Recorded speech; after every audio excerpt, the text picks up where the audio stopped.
Sigla.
Buon pomeriggio e bentrovati chi ci sta ascoltando. Siamo all'interno di Leggere a Scuola, la corsa tra le pagine, un'iniziativa che sta all'interno della maratona di lettura Il Veneto Legge 2021. È un incontro rivolto soprattutto a insegnanti e educatori in cui esploreremo le bibliografie che vanno a sostenere i temi che sono stati scelti per questa quinta edizione della maratona di lettura Il Veneto Legge. Comincerei subito con i saluti istituzionali, per cui darei la parola a Francesca Pascuttini della Regione del Veneto. Ecco, Francesca, a te la parola.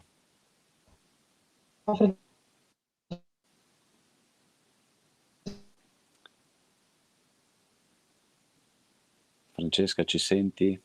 Per la regione del la lettura come strumento di crescita personale. Quest'anno siamo alla quinta edizione della maratona di lettura, che è tradizionalmente organizzata da Regione del Veneto, Ufficio Scolastico Regionale e l'Associazione Italiana Biblioteche, che è il vero e proprio organizzatore della maratona. La divide in due parti: il riscaldamento, cioè tutte le attività che vengono prima della maratona.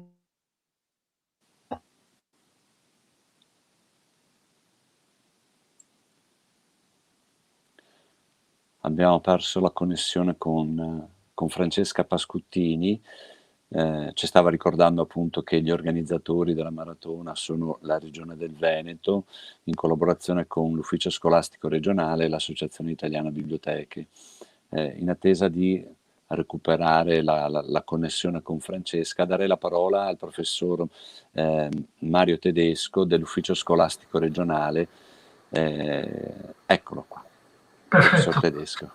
Buongiorno a tutti, ringrazio l'AIB, ringrazio la Regione Veneto, rappresento l'Ufficio Scolastico Regionale del Veneto, che sostiene sin dagli inizi l'iniziativa ed è appunto uno dei main partner del progetto.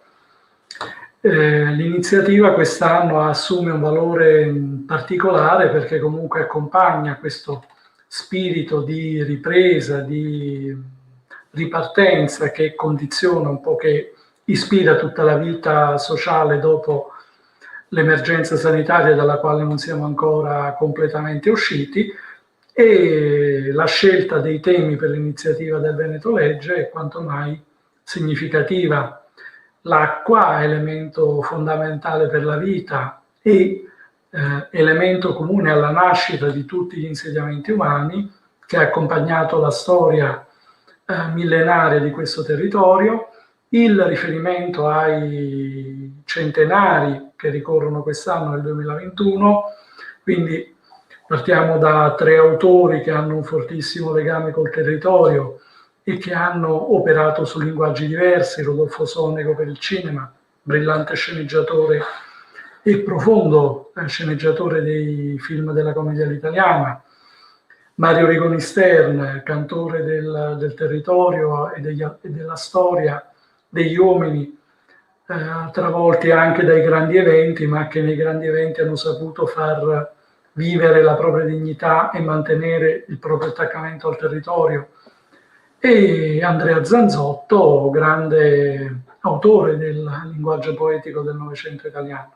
Poi il centenario di Venezia, che celebra i 1600 anni dalla sua fondazione, la città che con l'acqua ha una simbiosi unica al mondo, e sicuramente di primo piano il 7° centenario della morte di Dante, che ha avuto un rapporto importante con il Veneto, quindi non soltanto la sua presenza presso Can Grande della Scala. Ricordiamo che l'intento della commedia è esplicato nella lettera appunto al Signore di Verona, ma ha scritto anche molti canti dell'inferno, sono stati scritti durante una sua permanenza a Treviso, e i riferimenti al Veneto nell'opera dantesca sono diversi. Quindi, dicevo, la scuola come elemento focale della ripartenza, e la lettura, come diceva la dottoressa Pascuttin, strumento fondamentale di crescita per la persona umana. E il leggere a scuola, questa corsa, quindi una metafora molto bella, molto suggestiva di cui si parlava, è una dimensione quanto mai importante. Esperienze laboratoriali estremamente significative nel primo ciclo, e poi nel passaggio al secondo ciclo l'esperienza di lettura diventa più approfondita, si affrontano autori importanti e c'è anche un rapporto così ambivalente, vale a dire, negli anni il rapporto con la lettura da parte della scuola si è aperto alle suggestioni del contemporaneo, quindi andando oltre un certo canone che si era consolidato nei decenni precedenti. Ed è fondamentale l'opera degli insegnanti che durante questo periodo di pandemia, oltre a sostenere l'onere importante di mantenere la comunicazione, la relazione didattica ed educativa, la progressione degli apprendimenti, hanno saputo comunque in una contingenza così difficile stimolare gli alunni alla competenza di lettura, e con la progressiva ripresa dell'attività scolastica che si è fortunatamente potuta concretizzare, le biblioteche hanno comunque giocato un ruolo importante, perché da un lato per necessità, perché sono state in un certo qual senso adattate in qualche caso per lo svolgimento dell'attività scolastica, ma anche perché la biblioteca ha da sempre rappresentato uno spazio, insomma, non dico di chill out, di decompressione, ma anche di esperienze interessanti dal punto di vista culturale per le scuole. Quindi si plaude alla scelta degli organizzatori dell'incontro di oggi di mostrare esperienze di lettura nei vari cicli scolastici, con anche la presenza di una biblioteca storica importante scolastica, è quella del Liceo Maffei di Verona. Oppure cito un'esperienza importante del dialogo tra biblioteche scolastiche, enti locali e territorio, che è quella della RBS, la rete bibliotecaria delle scuole del Vicentino, che mette in dialogo quasi oltre un centinaio di biblioteche scolastiche. Quindi partecipare a questa maratona, a breve uscirà la nota per le scuole, è un segnale importante di ripartenza e un gesto significativo anche di amore del territorio attraverso 2 suoi elementi portanti, quindi la storia, che nasce sull'acqua per tanti centri di questa regione, e il rapporto con autori che hanno espresso al meglio la sensibilità unica di questo territorio. Quindi grazie e buon proseguimento. Ringrazio il professor Mario Tedesco. La scuola in questi 5 anni è stata una delle colonne della maratona di lettura. Le scuole fin da subito, fin dalla prima edizione, hanno partecipato attivamente e anche, devo dire, con un certo entusiasmo alla maratona di lettura, quindi ci faceva piacere organizzare un incontro dedicato alla scuola e dedicato agli insegnanti, perché quando si dice scuola, diciamo insegnanti, si sostanzia con il lavoro quotidiano degli insegnanti. Accanto alle scuole, forse recuperiamo Francesca Pascuttini, che prima era stata tagliata dalla connessione. Comunque accanto alle scuole una delle colonne appunto della maratona di lettura sono le biblioteche di pubblica lettura, che sono un'infrastruttura della conoscenza capillare in Veneto. Sono presenti più di 580 biblioteche, quindi praticamente una per comune. In attesa che Francesca Pascuttini si connetta, io inviterei per un saluto Romina Franchin, che fa parte del CER, dell'Associazione Italiana Biblioteche del Veneto. Romina.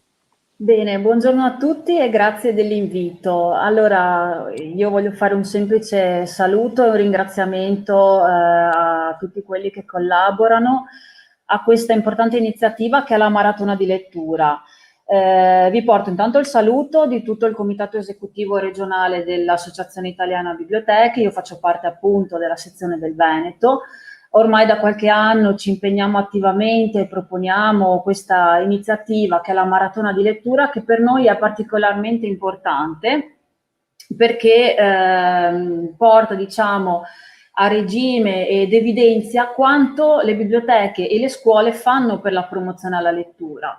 Le biblioteche lavorano sempre in sinergia con le scuole e la promozione alla lettura deve per forza di cose andare insieme ed in sinergia. Molto spesso lavoriamo come bibliotecari, ma anche come insegnanti, in forma silenziosa. Nessuno magari sa all'esterno che cosa facciamo se non gli addetti ai lavori. Devo dire che la maratona di lettura ha permesso di dare evidenza, di sostanziare quanto viene fatto, dedicando un'intera giornata a quelle che sono le attività della promozione alla lettura. Quindi per una giornata intera in Veneto si legge, ed è secondo me un risultato veramente molto importante. Le scuole e le biblioteche devono lavorare in sinergia perché hanno anche un obiettivo comune, che è appunto portare la lettura fin dall'infanzia nei bambini e nelle famiglie. Come AIB mi sento di dirvi, visto che l'incontro è rivolto agli insegnanti, che stiamo formando un gruppo di lavoro sulle biblioteche scolastiche, cioè vogliamo procedere alla mappatura di quella che è la situazione nel Veneto e poi creare un gruppo di lavoro che sia anche propositivo, cioè che porti sui tavoli tecnici che hanno una certa rilevanza e soprattutto all'attenzione dei dirigenti scolastici il ruolo dei bibliotecari scolastici, che spesso è un ruolo che a volte passa in secondo piano, ma che per noi bibliotecari è fondamentale. Quindi io chiuderei, vi direi ancora grazie per averci fatto intervenire e un buon lavoro a tutti quanti. Benissimo, grazie Romina. Effettivamente questa idea di dar visibilità per un giorno alla promozione della lettura è una manifestazione simbolica importante, perché appunto dà conto di quanto succede quotidianamente nelle scuole e nelle biblioteche, perché, stando nel titolo anche della nostra maratona, si legge, il Veneto legge il 24 di settembre, ma il Veneto legge poi tutto l'anno e le statistiche ce lo dimostrano. Allora un piccolo stacco con il video promozionale della maratona e poi ritorniamo in compagnia di Margherita Stevanato per una piccola lettura, perché si parla di lettura e spesso poi non leggiamo mai. E quindi una sigla e poi Margherita Stevanato. Pronti? Partenza? Via! Non siete allenati per una maratona? Questa è una maratona che si può correre anche seduti in poltrona. Non stiamo scherzando. Vi invitiamo ad una maratona di lettura. Venerdì 24 settembre il Veneto legge. In tutta la regione si leggerà. Nelle biblioteche, nelle scuole, nelle librerie, negli archivi, nei musei. E chi vuole può organizzarsi a casa con i propri figli o con i propri amici. Bibliotecari, insegnanti, editori, lettori professionisti e volontari, librai, gruppi di lettura scenderanno in pista. Cosa aspettate ad unirvi a noi?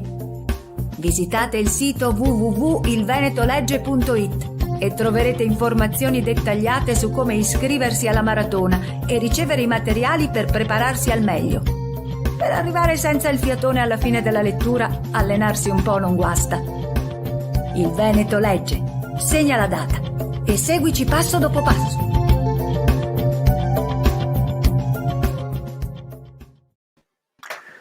Bene, allora abbiamo visto il video promozionale della Maratona di Lettura 2021. Avete riconosciuto sicuramente la voce di Margherita Stevanato, che è qui con noi. Grazie Margherita, benvenuta. Buongiorno a tutti. Come diceva Livio Vianello, è il momento, ci vuole un momento per la lettura. Allora, Margherita, cosa ci leggi in questo primo intervento? Con questo primo intervento vi propongo una pagina di Mario Rigoni Stern, che come avete sentito è uno dei protagonisti della maratona di lettura di quest'anno. Ho scelto un ricordo di quando era bambino. Bene, allora... Da stagioni. Buona lettura e a noi buon ascolto. Prego, Margherita. No, ho sbagliato.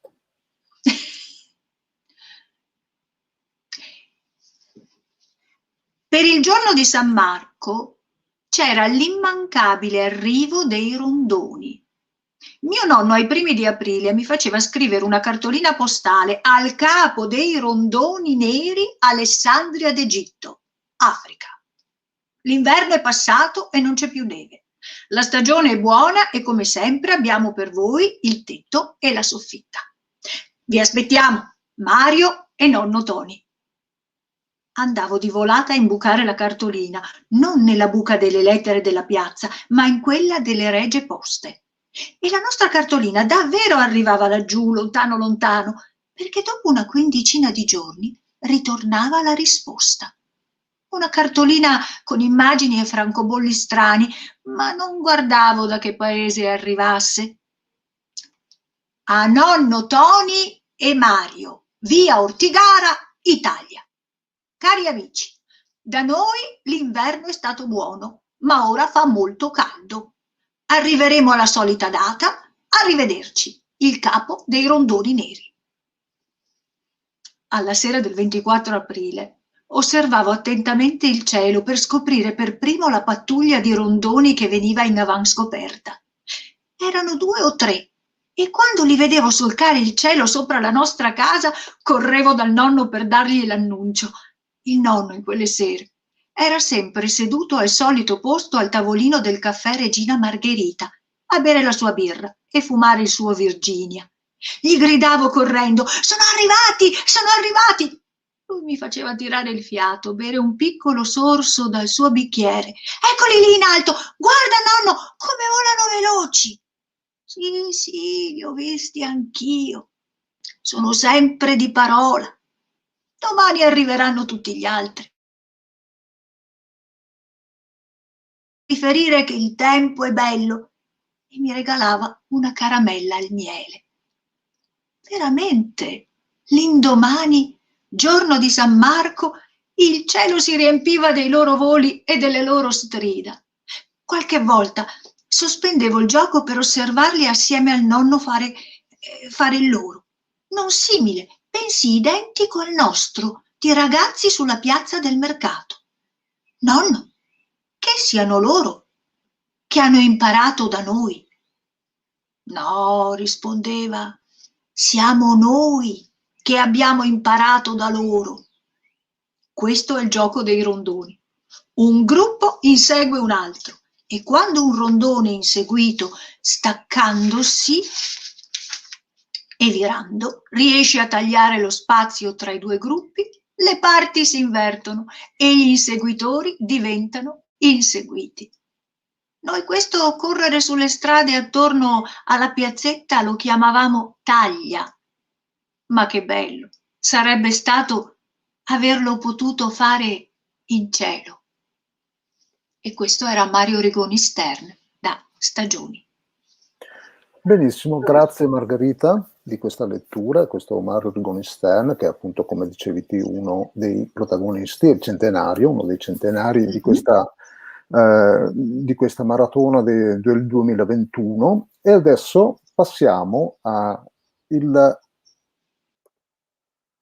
ci sarà una piccola sigla, il mondo della scuola. Abbiamo coinvolto alcune insegnanti per raccontarci cosa succede nelle scuole.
Eccoci qua. Allora, la prima insegnante che abbiamo coinvolto è Susanna Fascina, eccola qui. Buongiorno Susanna. Buongiorno. Insegnante della scuola d'infanzia Gianni Rodari di Marghera. Benvenuta e grazie per essere qua con noi. Grazie a voi. Allora, scuola d'infanzia, parliamo di bambini piccolini. Che età hanno i tuoi studenti? Allora, i miei studenti hanno 3, 4 e 5 anni. Benissimo. Quindi persone che ancora non hanno confidenza con la lettura, con le parole scritte, magari con i libri sì, ma con i libri hanno confidenza. Come? Con i libri hanno confidenza, con la parola scritta un po' meno.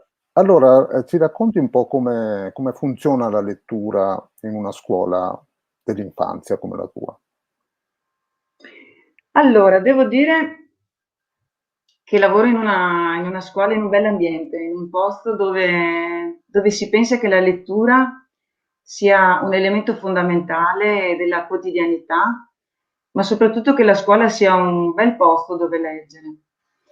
E mi piace cominciare a raccontare di come si legge a scuola parlando della nostra biblioteca. Abbiamo una bella biblioteca di circa 800 volumi, di cui noi insegnanti cerchiamo di coltivare la qualità, cerchiamo di mantenere una qualità medio-alta, anche perché i libri della biblioteca scolastica poi sono destinati al prestito a casa e quindi il libro che i bambini portano a casa da scuola diventa un alfabetizzatore della letteratura per l'infanzia, che non è molto conosciuta nelle famiglie.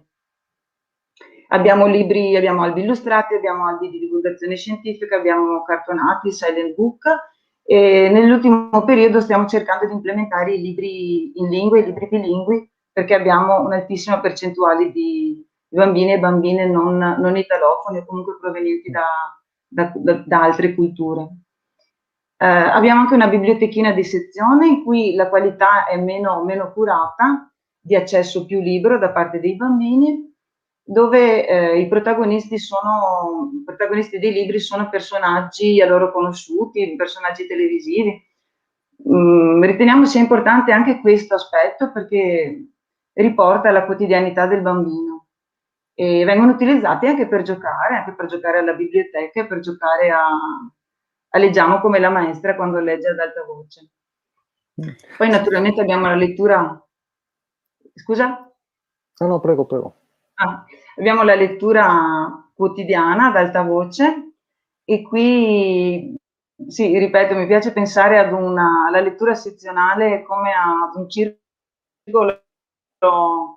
circolo di lettori in cui viviamo una bella esperienza insieme, condivisa, ma anche ci formiamo su che cos'è un libro e su come funziona. E mi ci metto dentro anch'io perché quando leggo capisco cosa funziona in un libro e cosa succede nei bambini quando leggono, perché naturalmente i bambini partecipano poi alla lettura. Anche se non decodificano le parole, comunque leggono le immagini, interpretano anche la mia lettura con le immagini che vedono. Mm-hmm. E questo fatto che i libri sono dati in prestito e si possono portare a casa, c'è anche un coinvolgimento delle famiglie allora nella lettura ad alta voce? Un coinvolgimento, scusa, che perdo dei pezzi. Dei genitori, delle famiglie? Sì, allora i libri sono scelti dai bambini, naturalmente con qualche consiglio, arrivano a casa. E come dicevo prima, non sempre la letteratura per l'infanzia di qualità insomma è conosciuta. Pensiamo anche a bambini provenienti da altre culture che non hanno grande accesso ai libri o che magari conoscono i libri, diciamo così, da supermercato. Ed è bello anche sentire i pareri dei genitori e di come rimangono stupiti anche di come possa funzionare un libro con buchi, con finestrelle, con disegni un po' non sempre facili da interpretare.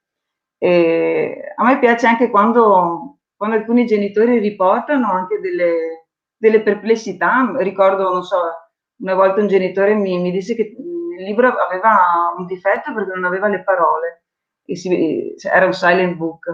Insieme, insomma, abbiamo conosciuto anche questa realtà. Insomma. Susanna Fassina, la maratona di lettura in una scuola così, con bambini piccoli, viene seguita? Partecipate? Come partecipate? Sì. Allora, direi che la maratona di lettura, che è uno degli eventi esterni a cui partecipiamo con entusiasmo, è però una bella sfida perché si realizza, la parte finale, insomma, si realizza in un momento in cui la scuola dell'infanzia è un po' sulla porta, perché è il momento dell'accoglienza. Allora, abbiamo i bambini di 4-5 anni che sono di casa, ma abbiamo anche bambini di 3 anni che fanno il loro primo ingresso in società e che alcuni non hanno mai sentito parlare non hanno mai sentito la lingua italiana. Per cui leggere a questi bambini è una bella sfida per noi, ma devo dire che ci facciamo aiutare dai nostri lettori competenti che hanno già frequentato la scuola. Per cui studiamo anche insieme che cosa può funzionare con i bambini piccoli e che non sono abituati a leggere. Aiutiamo i bambini a capire ad entrare nella mente di un altro lettore non esperto. E devo dire che insomma mi sono di grosso aiuto i miei bambini in queste scelte. I bambini più grandi aiutano quelli piccoli? No, aiutano anche me, anche noi insegnanti a scegliere i libri. E questa è una parte che a me piace moltissimo. Hanno delle osservazioni dal basso, diciamo. Nella vostra scuola c'è una bella biblioteca molto nutrita, ma andate anche nella biblioteca di pubblica lettura, nella biblioteca civica a Marghera? Sì, noi frequentiamo la biblioteca civica e frequentiamo noi insegnanti anche la biblioteca di Spinea. Devo dire che i bibliotecari sono dei nostri alleati. Consigli di lettura, bibliografie, ma anche per il suggerimento alla partecipazione di eventi, ad esempio, o eventi formativi. Con i bambini visitiamo la biblioteca, purtroppo quest'anno no, per i motivi che sappiamo, ma cerchiamo di mantenere i contatti, perché effettivamente la biblioteca, come il libro, non è conosciuta da tutte le famiglie, non tutti sanno come funziona.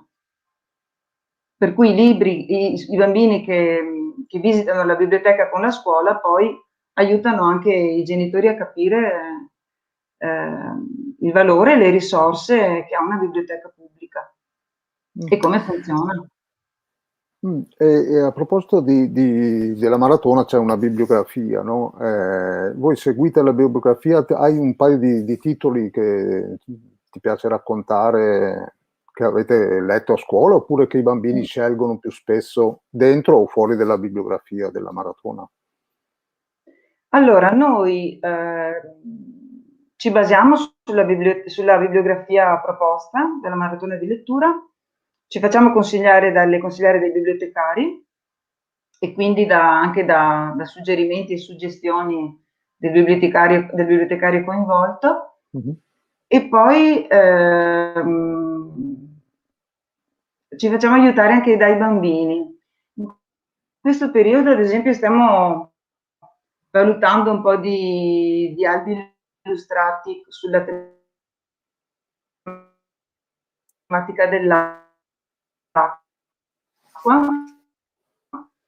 e i miei bambini mi hanno suggerito quest'anno, ad esempio, il Faro, che è piaciuto moltissimo, un libro divertente in cui i bambini si identificano, L'Onda di Susie Lee, che è un libro che permette di esprimere le proprie esperienze sulla frequentazione del mare e della spiaggia, molto caro ai bambini. Invece ultimamente abbiamo scoperto un libro che ci è piaciuto moltissimo ed è, ce l'ho qui, è un libro di Eric Carle della Mondadori, che è un libro, un albo di divulgazione scientifica che parla dei modi in cui alcuni abitanti del mare vivono la paternità. È caratterizzato da un buon rigore scientifico e da una piacevolezza anche estetica, naturalmente. Insomma, Eric Carle è conosciuto. Ma questa è ammantata di tenerezza. È piaciuto molto ai bambini e devo dire che è piaciuto molto anche a me come insegnante, come lettrice. Come lettrice? Beh, bisogna anche essere lettrici, no?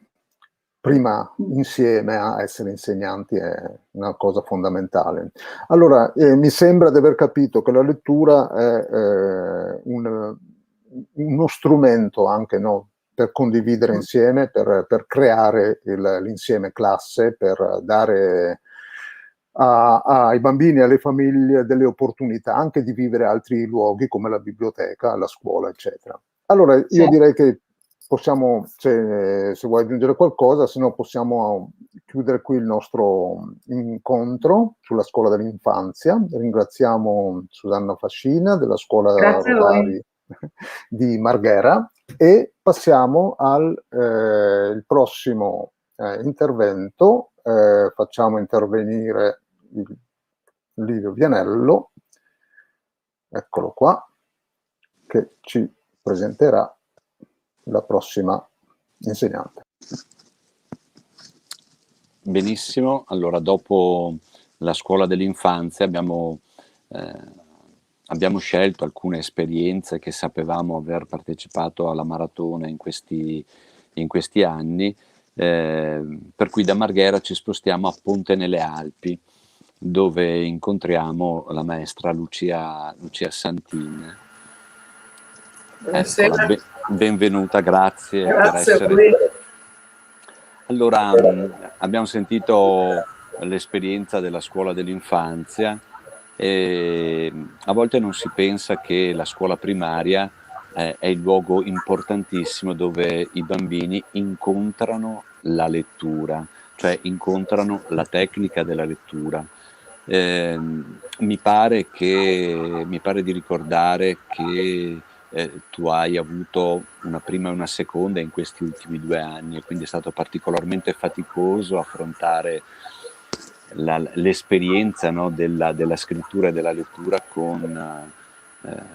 in questa emergenza. Fortunatamente le 2 prime quest'anno, quindi non è andata male, ecco. Infatti ho provato molta comprensione e empatia per le colleghe che l'anno scorso seguivano i bambini di prima, perché è stata una bella sfida dall'inizio di marzo in poi. Quest'anno, insomma, alla fin fine siamo stati quasi sempre in presenza noi, con piccole interruzioni, quindi però molto meglio in presenza, ecco. Beh, certo. Allora, voi avete partecipato fin dal primo anno alla maratona di lettura. Volevo un po' capire come è stata accolta nella vostra scuola in particolare, oppure se tu hai anche un sentore delle altre scuole primarie, magari del territorio, una manifestazione come questa. Allora, io insegno appunto da diversi anni in una delle 3 scuole primarie dell'Istituto Comprensivo. Io sono a Polpetto, in Ponte nelle Alpi, che è la sede, la scuola più grossa delle 3, diciamo, ci sono circa 200 alunni, e poi ci sono altre 2 scuole primarie dislocate nel territorio, una scuola secondaria di primo grado, 2 scuole dell'infanzia, anche loro sempre che partecipano molto attivamente, e una scuola dell'infanzia paritaria, anch'essa che comunque viene coinvolta in queste iniziative.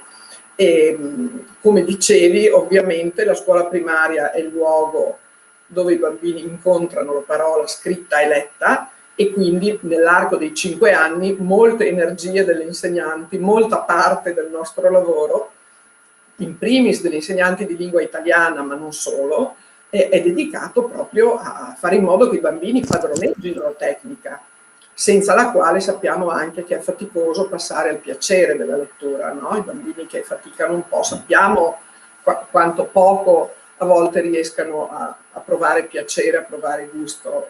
Per fortuna ci sono altri strumenti negli anni più recenti. E oltre appunto a questo, che è il nostro compito, insegnare a leggere e a scrivere i bambini, a leggere bene, a capire quello che leggono, da molti anni nelle nostre scuole anche noi, come diceva la collega, cerchiamo di curare anche comunque una sfera di piacere della lettura attraverso luoghi e tempi, diciamo.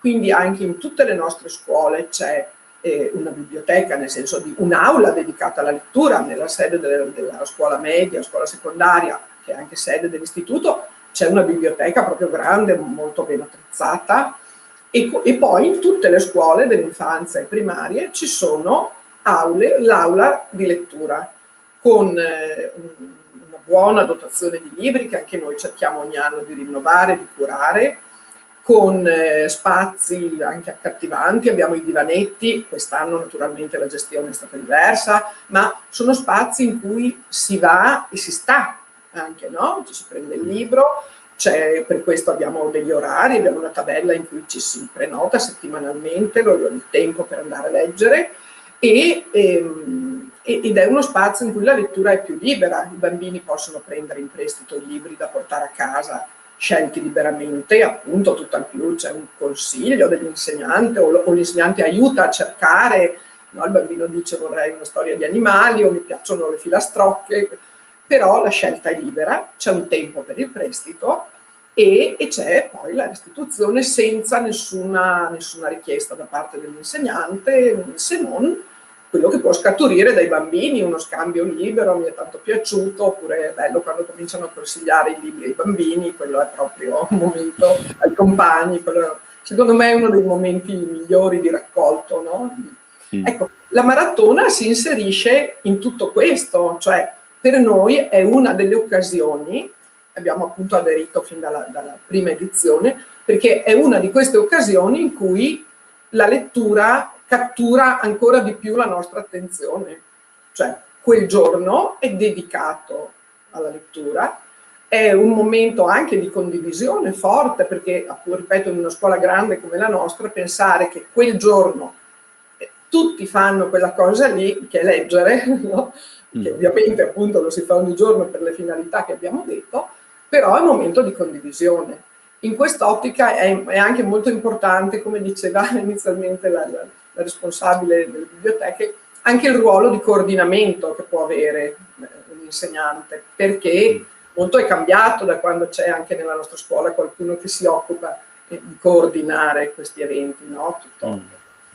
È anche un'occasione per approfondire dei temi attraverso i libri, perché appunto un anno si parla del paesaggio, un anno si parla del Veneto, un anno si parla della Luna, e quindi attraverso i libri si approfondisce ulteriormente, perché poi non si esaurisce tutto nella giornata della maratona. Spesso da lì c'è un inizio, poi i libri, le letture vengono portate avanti, vengono approfondite in classe, si comincia il libro che poi si legge in diverse giornate, e in questo senso è anche un'occasione per acquistare nuovi libri, per incrementare appunto la dotazione della nostra aula di lettura. In qualche modo, no? Possiamo dire che la maratona è un po' una festa della lettura, no? Una festa regionale, per cui festeggiamo i libri e la lettura, è l'inizio d'anno scolastico, e quindi è anche un bel viatico per poi proseguire con le attività che voi, come ci avete ricordato, sia alla scuola dell'infanzia che alla scuola primaria, fate quotidianamente per saldare questo rapporto tra bambini e lettura. Allora, in questa idea di festa, a volte mi pare di aver capito che la maratona è anche un'occasione per, come dire, qualche anno fa funzionava una specie di slogan che poi era anche reale, no? Le biblioteche fuori di sé, quindi anche la scuola a volte trova occasione di aprirsi al territorio. È capitato anche lì da voi a Ponte? Beh, intanto devo dire che per noi è fondamentale e preziosa la collaborazione con la biblioteca comunale, che è attiva e organizzatissima da sempre, per tutte le scuole da tanti anni.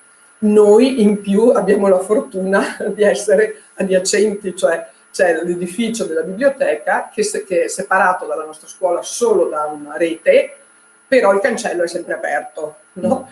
Quindi per noi è una risorsa in più, naturalmente. È senza rete praticamente. È senza rete, ecco.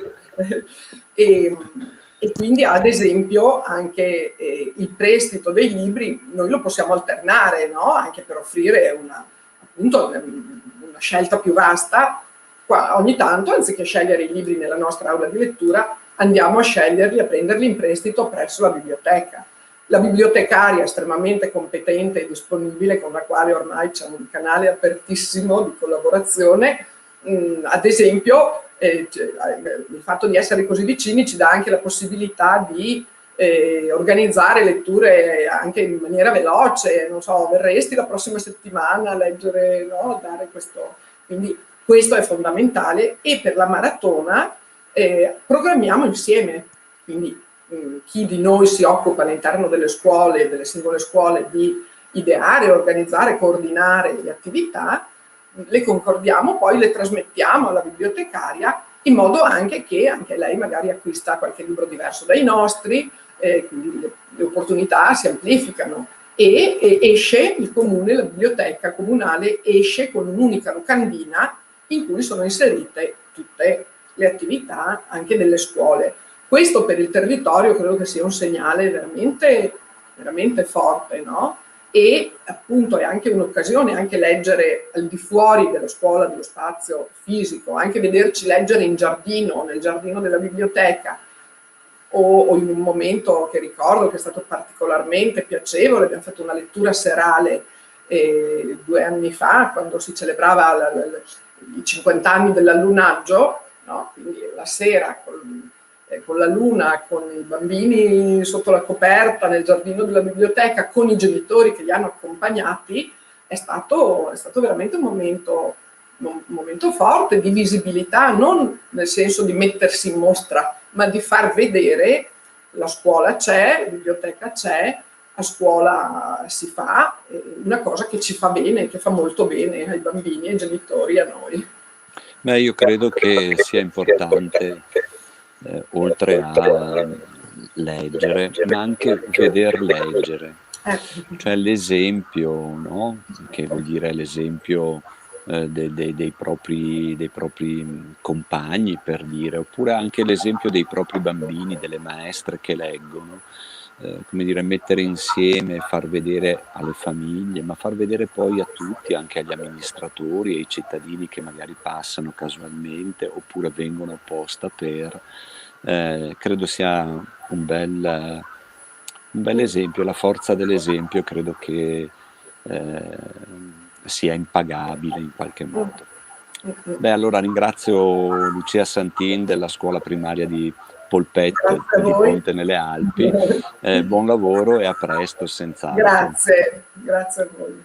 Salendo di grado scolastico arriviamo alla scuola secondaria di primo grado e abbiamo invitato Cecilia De Faveri della scuola secondaria di primo grado di Jesolo Paese, la scuola Italo Calvino. Benvenuta Cecilia, grazie per aver accettato il nostro invito. Buongiorno Livio, buongiorno a tutti quanti e grazie a voi. Noi come istituto partecipiamo fin dalla prima edizione alla maratona di lettura Il Veneto Legge. Abbiamo iniziato un po' in punta dei piedi cercando di capire come poterla proporre ai nostri ragazzi e vorrei subito raccontare questo, cioè che nel corso degli anni la partecipazione è diventata sempre più ampia e sempre più sentita, innanzitutto proprio dai ragazzi stessi, cioè nel corso degli anni per loro è diventato un appuntamento che attendono con gioia. E la bellezza di questa cosa si sente anche proprio all'interno dell'istituto comprensivo, perché magari partecipando già da più piccoli alle varie edizioni della maratona, quando poi entrano nella scuola secondaria è un'esperienza che già conoscono e che vivono in maniera diversa. Mi spiego un pochino meglio: se magari all'infanzia o alla primaria l'hanno vissuta ricevendo in dono delle letture, con noi diventano loro stessi dei protagonisti attivi e quando è stato possibile sono stati loro stessi a trasformarsi in lettori volontari e hanno letto in diverse situazioni, in diverse occasioni. Come dicevi tu prima, Livio, fuori dalla scuola. Questa è un'arma potente di questa maratona, cioè il fatto di uscire dalle mura scolastiche e dare loro l'occasione di leggere in luoghi che non sono normalmente deputati alla lettura, come nella piazza del mercato, e così loro hanno fatto durante proprio il mercato, con persone che si fermavano ad ascoltarli incantate, oppure nei parchi, lungo le sponde del fiume. Un'altra esperienza bellissima è stata nell'area archeologica di Jesolo, dove alcune delle nostre classi hanno ascoltato le archeologhe che da qualche anno ormai dirigono gli scavi archeologici, e poi loro stessi hanno dedicato delle letture alle archeologhe, ed è diventato un momento veramente di scambio profondo, di conoscenza del territorio. Si è creata veramente un'atmosfera magica, perché è come se la lettura avesse favorito la conoscenza di sé e del proprio territorio in maniera amplificata, in maniera più profonda e più forte. E sono tutte, sì, sono piccole esperienze quelle che sto raccontando, ma che per i ragazzi sono davvero, davvero molto importanti. E ripeto, a noi insegnanti colpisce il fatto che ormai siano i ragazzi stessi a chiedere: ma il prossimo anno partecipiamo, quali sono i temi, che cosa facciamo? E sono loro a iniziare a pensare a attività che vorrebbero proporre in occasione di questo evento, che come dicevi tu diventa veramente una grandissima e bellissima festa. Mm. Allora il fatto di avere 5 anni alle spalle è una manifestazione ancora giovane relativamente, Sì. però anche con così pochi anni alle spalle c'è già una piccola tradizione, quindi immagino che appunto i ragazzi che magari in prima hanno partecipato poi possano chiedere. La scuola secondaria di primo grado, se la scuola primaria è la scuola dove ci si approccia, no, alla tecnica, la scuola secondaria di primo grado, che è molto vituperata dal punto di vista della promozione della lettura, gioca però un ruolo veramente fondamentale come dire, nel saldare quel legame che dovrebbe essersi creato alla scuola primaria. Il luogo comune dice che i ragazzi non leggono, ma noi invece sappiamo che i ragazzi, le statistiche ce lo dicono, leggono molto più degli adulti. Dal tuo osservatorio, Cecilia, i tuoi ragazzi, i ragazzi della scuola, della vostra scuola, leggono, fanno fatica. Poi quest'anno è stato un po' particolare, però dal tuo osservatorio i ragazzi leggono? Sì, allora sicuramente questo è stato un anno molto, molto particolare. I ragazzi leggono, sicuramente leggono. I ragazzi del nostro ordine di scuola sono ragazzi che stanno vivendo una trasformazione molto importante. C'è una fase di cambiamento. Iniziano la scuola secondaria, che sono ancora un po' bambini con tanta voglia di crescere, e finiscono il percorso con noi in terza media, che spesso sono veramente già cambiati e sono dei piccoli grandi delle piccole grandi persone.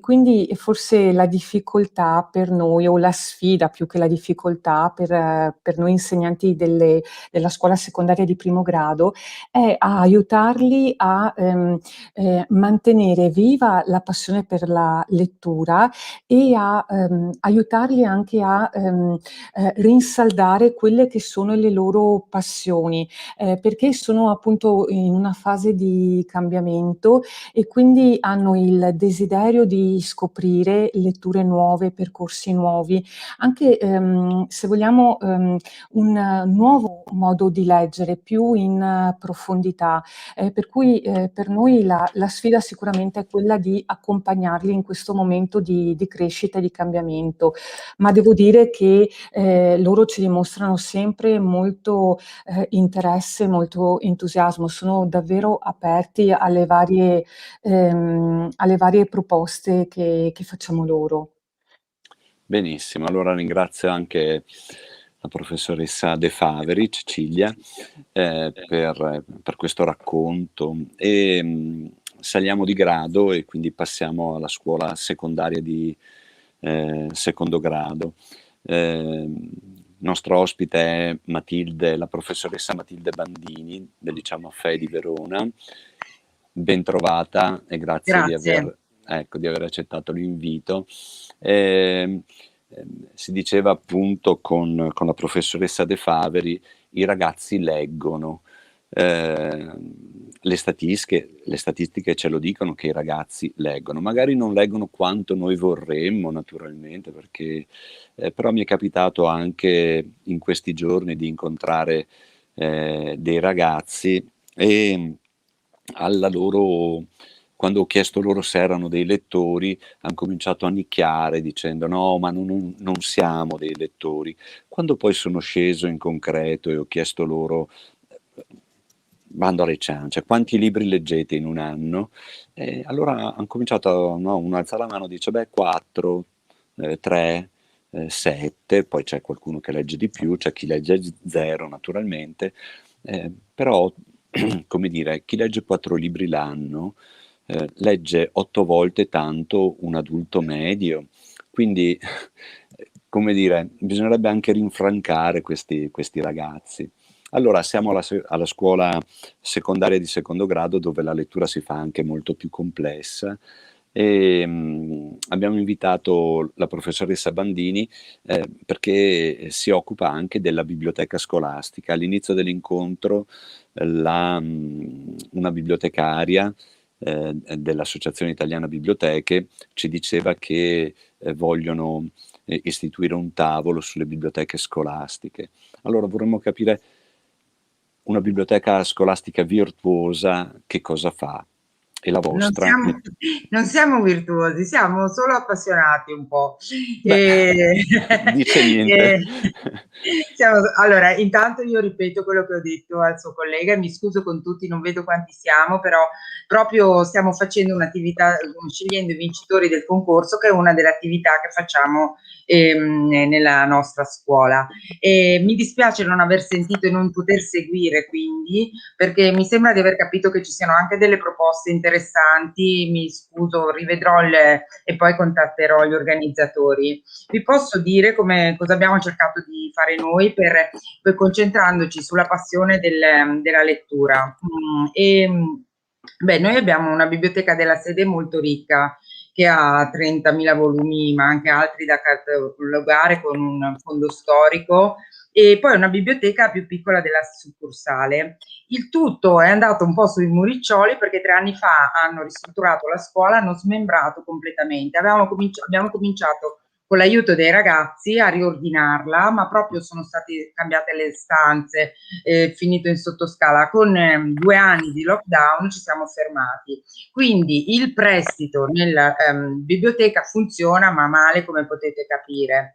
E allora noi abbiamo continuato le nostre attività, che sono in primis degli incontri di lettura, presenta un libro agli amici o un libro in 10 minuti, in cui i ragazzi che vogliono presentano un libro che vogliono loro, certo ce lo dicono prima. Sono molti classici, ma anche molti diciamo letture più attuali, che scoprono loro e che condividiamo. Quest'anno che eravamo là. Come? Questa è un'attività di classe o No, della scuola. Sono tutte attività, tutte le attività della biblioteca sono aperte a tutti. In alcune si iscrivono classi intere, in altre no. Questo del libro in 10 minuti è proprio libera, e ci siamo, ecco, è un modo per vivere insieme, per studiare insieme, studenti e docenti, e quindi lo cerchiamo di attuare in tutte queste nostre piccole attività. Per cui ci sono noi del gruppo biblioteca siamo in 4 o 5 a seconda degli anni, e lo presentano in 10 minuti, e poi c'è modo di parlare ma liberamente, non ha niente di scolastico, è proprio il piacere di condividere la passione della lettura. Poi ci aiutano anche per fare il giralibro, preferisco dirlo in italiano che non book crossing, però durante la ricreazione, quest'anno no, neanche l'anno scorso, sia in sede sia succursale, 2 alunni e un insegnante lo mettiamo in un armadio perché non vadano persi, o alcuni li lasciamo lì, la solita attività. Ci aiutano anche quando è aperto alla ricreazione, nel tenere aperta la biblioteca sia della sede centrale sia dell'altra. Poi abbiamo organizzato degli incontri con l'autore negli anni, diciamo che saranno 12-13 anni di attività continuativa, forse un po' di più, non riesco a ricordare bene. E avevamo invitato Malvaldi, però abbiamo fatto anche una tavola rotonda con dei nostri ex alunni che sono diventati scrittori o anche autori di teatro, ma non famosi, non necessariamente famosi, ma che stanno cercando di realizzare questa loro passione. Alcuni hanno anche trovato una bella strada. Abbiamo una nostra ex alunna che si chiama Paola Peretti, che ha scritto La distanza tra me e il ciliegio, e è la storia, anche un po' la sua storia. Lei è una bellissima e bravissima ragazza che sta diventando cieca, e la storia del libro racconta la storia di questa bambina che cerca di fare in modo di ovviare, di vincere questo. E quindi, cioè, i ritorni ci fanno sempre piacere. Poi abbiamo un blog piccolo dove mettiamo i concorsi, i racconti vincitori, le recensioni dei libri, l'elenco dei concorsi letterari o anche concorsi di latino e greco che ci sono. E poi abbiamo organizzato negli anni dei cineforum che sono stati ultimamente meno seguiti del solito. Poi l'anno scorso è andato tutto a ramengo.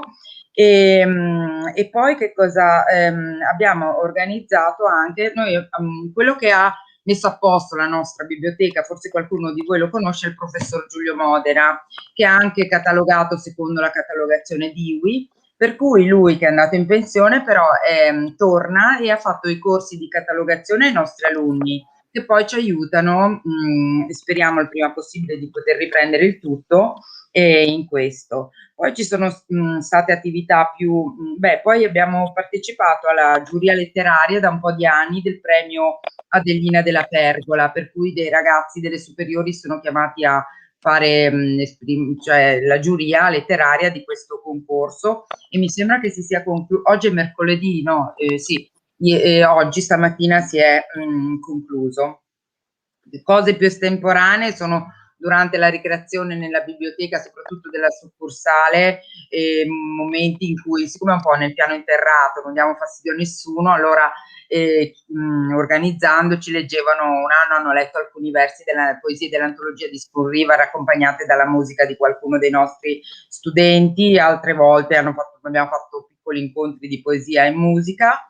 Poi abbiamo, se siete stufi, io ho radunato quello che abbiamo fatto negli anni che non facciamo più, perché quest'anno abbiamo mantenuto solo il libro in 10 minuti e poi questo concorso. Questo concorso è la 7ª edizione e all'inizio era partito come recensione dei libri e ha vinto una bellissima recensione di Pinocchio che è veramente ci è piaciuta, e poi abbiamo cambiato ogni anno.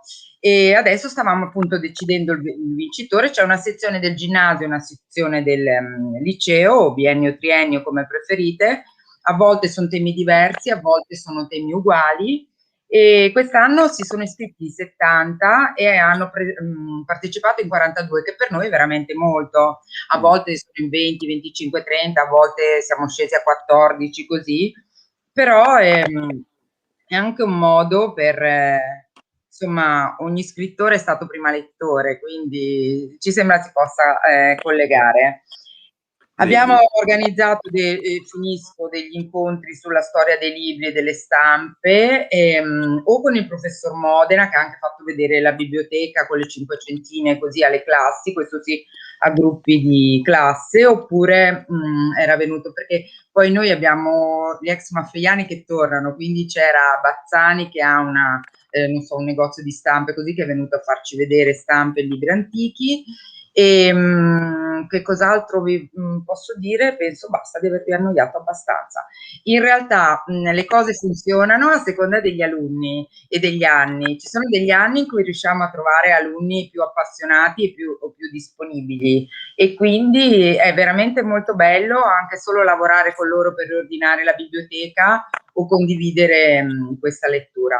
Poi io mi scuso perché mi inserisco senza aver sentito prima, senza sapere quasi niente, quindi forse sono andata fuori tema, mi rimprovererete. No, ma allora cerchiamo di raccogliere quello che a me viene da cogliere da queste sue parole. Lei dice le biblioteche funzionano se se c'è l'entusiasmo dei ragazzi. Io credo che ci voglia soprattutto anche l'entusiasmo di chi le fa funzionare, e quindi anche degli insegnanti in questo caso. La grande abilità, se possiamo dire, è mettere insieme, cioè far incontrare questi entusiasmi. A volte basta poco, a volte basta lanciare la palla, e le biblioteche scolastiche, abbiamo sentito prima delle esperienze della scuola dell'infanzia, anche una scuola dell'infanzia con 800 volumi, che è un patrimonio ragguardevole, 800 volumi di qualità. Qui abbiamo una biblioteca addirittura con delle cinquecentine, quindi insomma una biblioteca anche storica. Prima ci raccontavano anche della rete delle biblioteche vicentine, che è una rete di più di 100 biblioteche. A volte forse si lavora scollegati, no? Biblioteca scolastica. Forse la chiave di volta sarebbe quella di provare a mettersi insieme. E allora ringrazio Matilde Bandini per questo racconto. Romina Franchin del Live credo che stia prendendo appunti, e magari non ci perdiamo di vista e proviamo a immaginare dei progetti che possano metterci insieme, e, come dire, banalmente, l'unione fa la forza, ma al di là del proverbio è veramente così, no? Quando ci si mette insieme vuol dire moltiplicare le possibilità. Benissimo, allora grazie, io mi scuso, torno di là a correggere, a scegliere i vincitori. Grazie mille, arrivederci. Allora chiudiamo questa sezione dedicata alle testimonianze, e prima di entrare nelle bibliografie, nei temi della maratona, c'è ancora una pillola di lettura di Margherita Stevanato.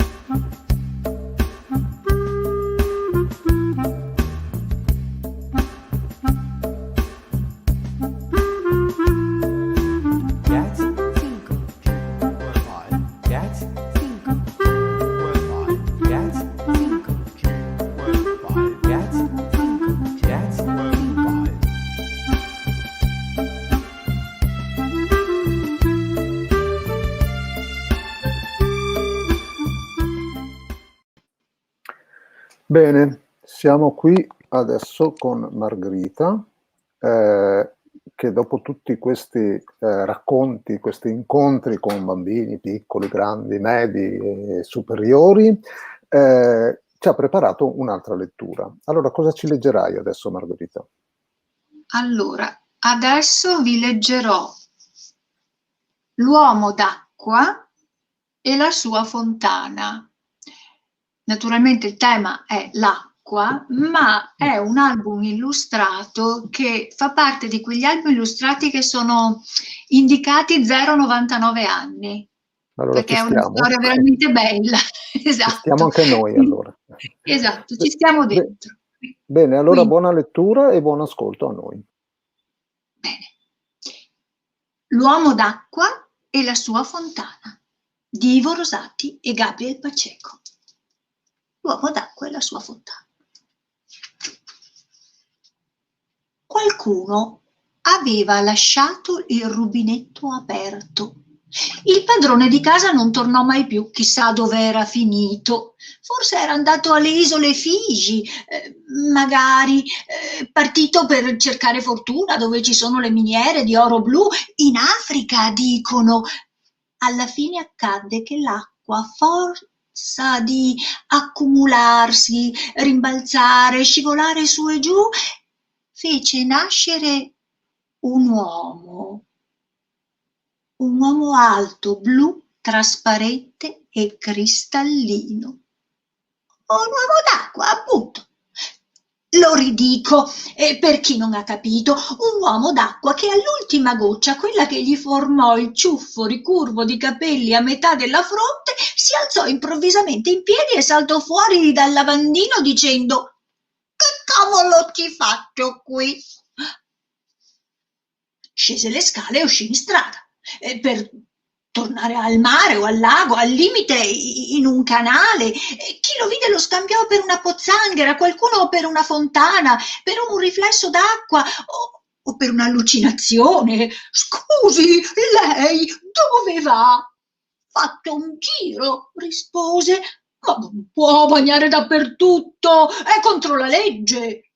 Chi lo dice? Io sono fatto così. Oh, chiamate la polizia, urlava la gente, c'è questo qui fatto d'acqua che va in giro a schizzare dappertutto. La portinaia del palazzo lo inseguì perché aveva allagato il corridoio. Un signore in vestaglia brandiva un ombrello dicendo che gli aveva starnutito addosso per farlo affogare. Sì, un'onda alta 6 metri come quelle che si vedono negli United States of America. Si copra, gli dicevano, si metta dei vestiti, provi a congelarsi, magari diventa una persona normale. Intanto lui se ne andava in giro silenzioso di notte vicino ai muri, ogni tanto annaffiando i fiori. Aiutava gli automobilisti con i vetri sporchi che gli rispondevano con un cenno di saluto. Si faceva leccare dai cani, riempiva le bottiglie vuote dei tiratardi ed assetati. Non aveva mai fame, non aveva sete. Non sentiva il bisogno di dormire, anzi, non sapeva nemmeno che cosa fosse dormire. Non doveva fare pipì e nemmeno lavarsi i denti. Chi lo incrociava lo indicava col dito. Eccolo, eccolo, chiamate la polizia, è l'uomo d'acqua, prendete un secchio, almeno un idraulico. Quando era così, cercava una pozza, un rigagnolo, una fogna, ci si buttava dentro e spariva, mescolato con l'acqua. Quando tutto si era calmato, tornava in sé. Si recuperava uscendo lentamente dall'acqua, sgocciolando pezzi di plastica e rifiuti, sassolini e gomme da masticare. Non è facile la vita di un uomo così diverso da essere scambiato per un mascalzone. Sembrava una bottiglia di gomma con le gambe, e sembrava un pezzo di mare in un sacchetto, e gli diedero la caccia per settimane con le botti e gli aspiratori, lo avvistavano e partivano le sirene. Lui scompariva, a volte in un pozzo, a volte in una bottiglia di gassosa. Poi, un poco alla volta, la gente prese confidenza, capirono che in realtà non era cattivo. Gli spazzini di notte gli chiedevano un goccio per dissetarsi, perché quell'acqua, dicevano, era davvero buona, e i bambini andavano da lui con le mani aperte. Signore, mi dà da bere, per favore? Finché un giorno il cielo diventò scuro. Cominciò a soffiare vento e poco dopo si scatenò un grosso temporale. Grandi gocce di pioggia caddero sulla città e la inondarono completamente. Ad un certo punto una voce si rivolse a lui, una strana voce. Vieni, diceva, torna qui, vieni con noi. Che cosa ci fai in quel mondo di automobili e case? Tu sei fatto d'acqua, devi stare nei fiumi, nel mare, nella pioggia.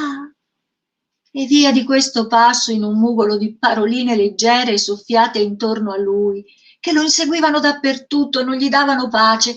Camminò e corse circondato dalle voci della pioggia che lo richiamavano indietro. A un certo punto, in un paese piccolo davvero, vide una fontana, ferma da diversi anni, con un bel basamento di pietra e la statua di un bambino che faceva pipì nella vasca. Ma il getto non c'era. L'uomo d'acqua ci saltò dentro. Diventò l'acqua di quella fontana, su e giù, avanti e indietro, dal bambino alla vasca con i pesci colorati. E se passate da quel posto, che credo si chiami Corticella. Guardate lo zampillo della fontana. È proprio al centro del paese. E se osservate attentamente vedrete di certo a tratti palucinare uno strano ghigno, oppure uno strano sorriso. Dipende dalle volte. C'è addirittura chi dice che di notte, quando sono tutti a dormire, l'uomo d'acqua esca ancora per fare un giro o per sgranchirsi i piedi. C'è chi giura che lo fa tutte le notti. Ma io non l'ho mai visto. L'uomo d'acqua e la sua fontana. Di Ilvo Rosato. Grazie Margherita per questa lettura dell'uomo d'acqua e ci rivediamo prima della chiusura per l'ultima brevissima lettura. Grazie. Allora passiamo ora a qualche cenno sulla bibliografia.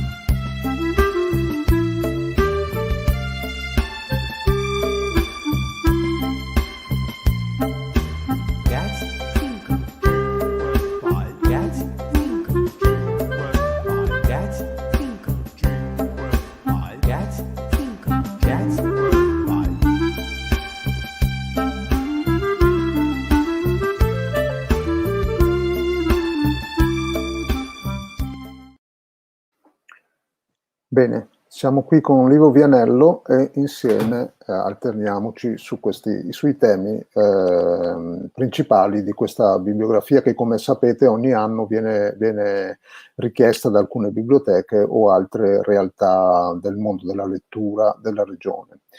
Comincerei subito con l'acqua e passo la parola a Livio Vianello. Benissimo, allora forse nei nostri discorsi, no, all'inizio abbiamo detto che la maratona è promossa dalla Regione del Veneto, l'Ufficio Scolastico Regionale e l'Associazione Italiana Biblioteche, ma da 2 anni partner di questa maratona di lettura sono anche i librai veneti e gli editori veneti. Allora, quest'anno il tema principale è l'acqua. Prima il professor Tedesco ce l'ha anche illustrato, no? In maniera esaustiva, e quindi andiamo a vedere i libri che sono stati selezionati. Nei libri età 0-6 anni ci siamo fatti aiutare dalla Biblioteca Ragazzi di San Donà di Piave e la scoriamo così a volo d'uccello. L'acqua, naturalmente, le narrazioni sull'acqua oppure le pubblicazioni anche, diciamo, di divulgazione scientifica sull'acqua ce ne sono tantissime. Ogni bibliografia è parziale, nel senso che naturalmente non si poteva mettere tutto, però abbiamo cercato di alternare dei libri di narrativa, di divulgazione, degli illustrati, delle poesie e anche dei libri accessibili a tutti. E allora scorriamo qualche titolo. Il primo che è segnalato e che ho sotto mano è questo Che cos'è un fiume di Monica, ha un cognome impronunciabile, Vaichenavicene, uscito per Topi Pittori. È un libro prezioso che ci riporta così all'idea di acqua declinata al fiume. Che cos'è un fiume? Intorno ai fiumi sono nate tutte le grandi civiltà, le grandi città, e quindi i fiumi sono questi luoghi che a volte ci scorrono accanto e cui non diamo abbastanza attenzione. Che cos'è un fiume? pone proprio l'attenzione a i corsi d'acqua che attraversano le nostre città e i nostri paesi. Nella bibliografia tra le rime d'acqua, la bibliotecaria ha scelto anche Mammalingua, Mammalingua che vede questa voce, no? Bruno Tognolini in un altro libro parlava di voce fiume, la voce che racconta, la voce che è come un fiume per i bambini, no? Scorre e alimenta le loro infanzie. Tra i libri di narrativa di storie d'acqua ci sono senz'altro dei classici, prima ce n'ha parlato anche Susanna Fascina, di Eric Carle. Dalla mia biblioteca così personale, prendendo i libri che ci sono in bibliografia, ho ritrovato questo Plouffe di Philippe Correntin, che è un libro particolare perché si sfoglia e diventa un libro verticale, e quindi ha uno scorrimento diverso dal solito, ed è un libro prezioso e anche molto, molto divertente. Sempre tra i classici, nelle bibliografie appunto entrano sia i classici che le ultime uscite, non poteva mancare Il vecchio arcobaleno, che per molti anni è stato un libro molto presente nelle biblioteche, ma anche nelle letture. Poi voi sapete, i libri a volte passano come le mode, allora è bello poterli andare a recuperare. In questa occasione recuperare Il pesciolino arcobaleno è stato senz'altro una bella idea. Come Jack Tessaro, tra gli autori contemporanei, è uno degli autori che pubblica di più e anche con dei risultati molto alti. Il fatto è un libro rivolto alla primissima infanzia, ed è uno di quei libri che è una festa leggere ad alta voce. Ad alta voce è bello leggere le poesie, le filastrocche. Qui la biblioteca di San Donà ha selezionato tra i tanti anche Il mare in una rima, che credo sia il primo libro di Chiara Carminati, pubblicato da Chiara Carminati. Per la bibliografia rivolta ai ragazzi 6-12 anni sull'acqua, invece ci ha aiutato il sistema bibliotecario provinciale di Rovigo. Alcuni libri si inseguono, perché Che cos'è un fiume lo troviamo anche qui, ma ad esempio in questa sezione c'è un silent book preziosissimo, io credo sia un capolavoro, Fiume lento di Alessandro Sanna, che è un viaggio lungo il Po. È un libro da vedere, non da leggere ad alta voce, però è un libro da mostrare ai ragazzi. Prima ci ricordavano, mi pare, Susanna Fascina, che un genitore ha detto è un libro difettoso, non ha le parole. Ecco, si può raccontare un libro anche senza parole, anzi a volte i libri senza parole sono quei libri che stimolano poi il dialogo e la riflessione con i bambini. All'interno di questa sezione c'è Fiume lento, ma anche ormai classico L'onda di Susy Lee.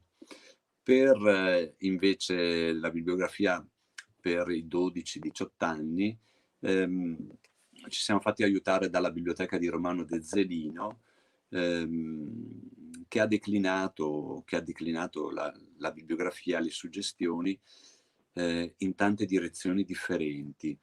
Per dire, Francesco D'Adamo ha scritto Storia di Ismael, che ha attraversato il mare, e quindi attraverso il mare, no? Dare conto di chi lo attraversa in questo momento il mare.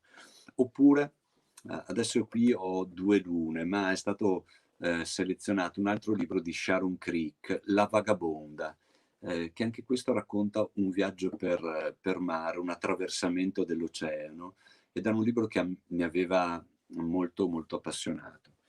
Accanto ai libri, no, contemporanei ci sono anche i classici, e quindi c'è Tre uomini in barca, Il fiume, Tre uomini e un cane, e Il divertimento è assicurato. Oppure c'è Paolo Malaguti, che uno dei suoi ultimi libri ha un titolo che è un programma, Se l'acqua ride. È stato selezionato anche Voi di Morosinotto, Davide Morosinotto, che è uno degli autori più interessanti nel panorama narrativo italiano. Voi forse non è il libro più bello di Davide Morosinotto, ma compare senz'altro l'elemento acqua. Ho dimenticato di prenderlo, ma è stato selezionato anche Il sussurro del mondo di Richard Powers, che è un libro molto molto impegnativo, un libro lunghissimo, ma un libro molto ricco di suggestioni, che ha come centro il rapporto con la natura. E mi fermerei qui sull'acqua, e quindi passerei a Venezia 1600, di cui vi parla Oreste Sabadin. Grazie Livio per questo primo sguardo sulla bibliografia sull'acqua. Venezia 1600.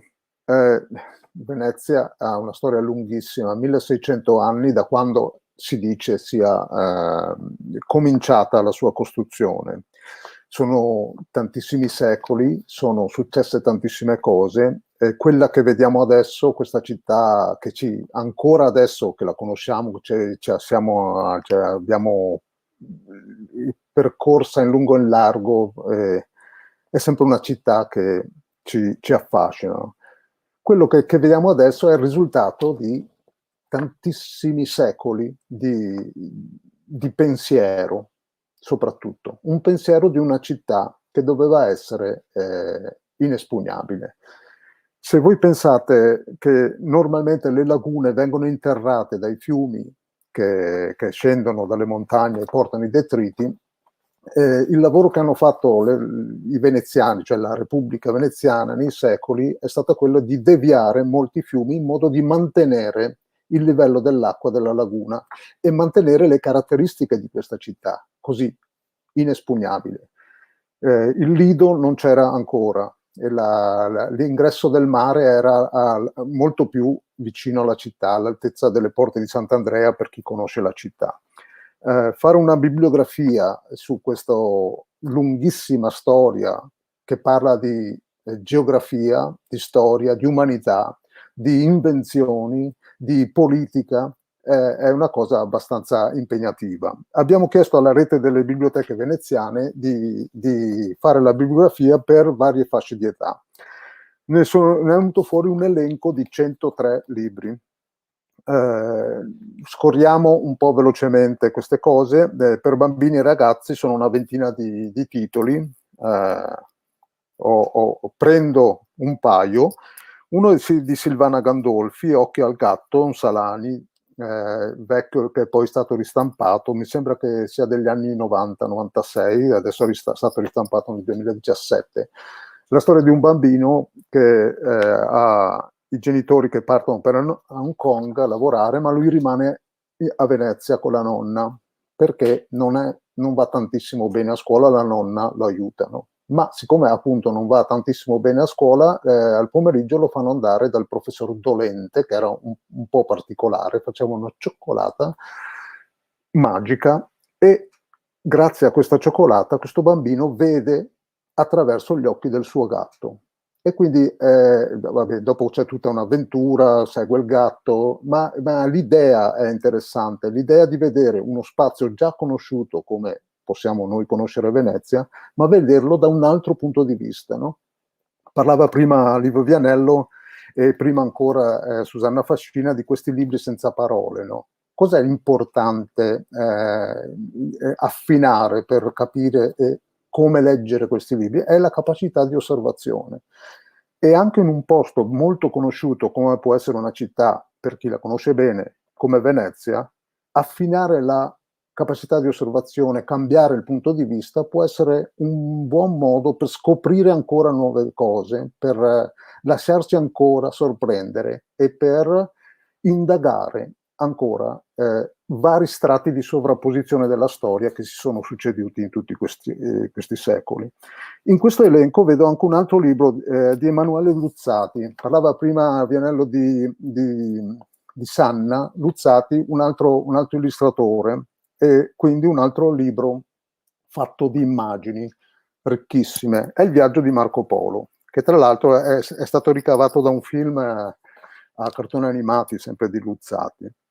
Andiamo nella sezione dei giovani adulti e ci sono 2 libri, cioè ce ne sono tanti qua, ce ne sono 14, ma vi segnalo questo. Allora, questo è Il Grimonio di Venezia, scritto da Michelle Lovric, e che non è veneziana, abita a Venezia ogni tanto, quindi è una persona straniera che conosce la città e ha scritto un fantasy, praticamente questo è un fantasy, divertente per chi conosce la città perché ripercorre molti luoghi conosciuti, è una lotta tra il bene e il male, una lotta che si scatena in laguna con i leoni che volano, con le forze del male che vengono fuori dall'acqua, con tante magie, tante realtà vere o immaginate, no?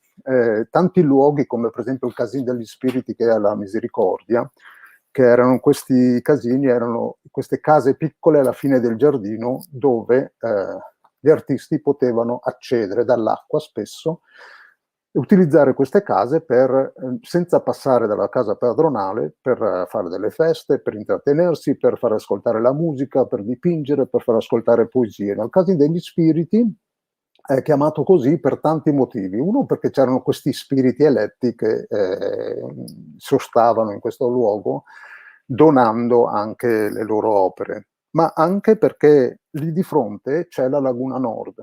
La Laguna Nord con il cimitero, con Murano dall'altra parte. È un tratto di laguna dove spesso succedevano dei naufragi e quindi qualcuno moriva, e si narra, quando c'è il vento, c'è un suono particolare, che sia il suono di questi spiriti. E naturalmente questo è uno dei posti chiave di questa storia, no? Che è molto magica. Poi un altro libro di cui ha già accennato anche nell'altra lista Livio Vianello è questo di Paolo Malagutti, Se l'acqua ride. Anche qui c'è un bambino che rimane, passa molto tempo col nonno Caronte, il bambino si chiama Dante, il Dante era quello del libro di prima, qui il nonno si chiama Caronte e fa il barcaiolo.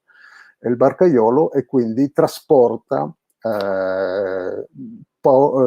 passa dal fiume alla laguna, alla città. È un modo di conoscere la città, e questo antico mestiere è scritto ambientato negli anni 60, quando invece il mondo stava cambiando e quindi anche questi saperi venivano sostituiti da altre possibilità di trasporto e di tecnologie. Andando avanti c'è una sezione dei fumetti. Sezione dei fumetti, naturalmente non poteva mancare Ugo Pratt con il suo Corto Maltese. Adesso io qui ne ho un altro, questo classico, una bardata del mare salato, no? Però per chi conosce Corto Maltese sa che parte da Venezia per viaggiare in tutto il mondo, no? Con quest'idea che il mare, l'acqua, collega, riempie, trasporta, divide e a volte unisce. E partendo da Venezia effettivamente navigando si può arrivare in tutto il mondo. Andiamo avanti, che la lista è lunga, e c'è la sezione narrativa. Sezione narrativa è dove c'era, eccolo qui, al secondo posto un libro a cui io sono molto affezionato, che è Fondamenta degli incurabili di Josip Brodsky. Josip Brodsky, questo poeta russo che era stato internato, che aveva subito l'esilio, è finito negli Stati Uniti, perché era un poeta, cioè non faceva niente di male a nessuno, ma secondo chi l'aveva giudicato andava punito. Negli Stati Uniti insegna all'università, quando ha le vacanze invernali cosa fa? Va a Venezia. Qui la prima pagina racconta proprio il suo arrivo, la prima volta che arriva a Venezia, si trova sui gradini della stazione ad aspettare l'unica persona che conosco in tutta la città, che l'ha invitato, che gli avrebbe dovuto fare da guida, ma dopo si dilegua e lui resta da solo. Per 17 anni torna a Venezia ogni inverno, quindi una Venezia degli anni 80, che d'inverno si svuotava completamente. E lui aveva tutto questo tempo, un mese di tempo, non per fare il turista, ma per perdersi tra la nebbia, perdersi a osservare l'acqua, perdersi a osservare i palazzi, le crepe, le piccole cose, no? Quindi con molto tempo a disposizione per pensare e per trovarsi in questo luogo. Ha scritto questo libro, l'avevano richiesto e poi è stato ristampato da Adelphi. Un poeta che conosce bene la città, ma è pur sempre straniero. Quindi ancora una volta, per chi conosce la città, ne riconoscerà tanti posti, ma se la sente raccontata, a parte come è scritto, in un modo, con un punto di vista diverso. Sezione, e poi va bene, ci sono altri come Giovanni Montanaro, il librario di Venezia, invece, che è una fiaba moderna, diciamo, uscito nel 2020, scritto durante o dopo il lockdown. È un'invenzione di un'ipotetica libreria in campo San Giacomo d'Allorio, che non c'è, è tutta inventata, però è come un atto d'amore, diciamo, ai negozi di prossimità. Ecco, e lui dà delle possibilità a questa avventura della